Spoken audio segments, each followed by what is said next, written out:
Let's review this unofficial transcript. Focus your attention to the bottom of the transcript, and you will see an assessment score of Reading 54, English 20, and Math 20.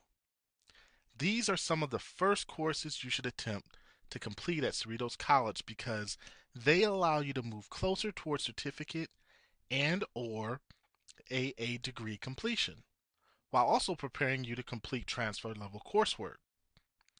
Each of these classes actually fall into the basic skill category, meaning you are strengthening your skills in preparation for the rigors of higher level classes.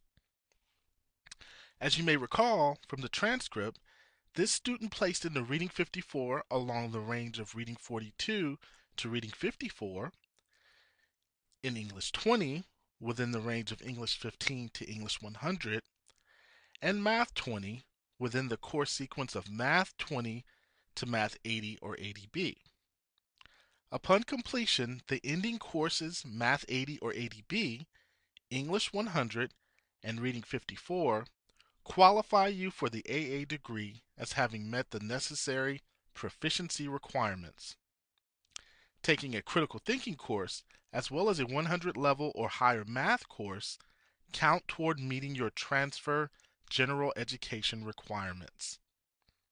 You will have to refer to Plan A, B, or C to find out what additional general education coursework must be completed to meet your transfer goals.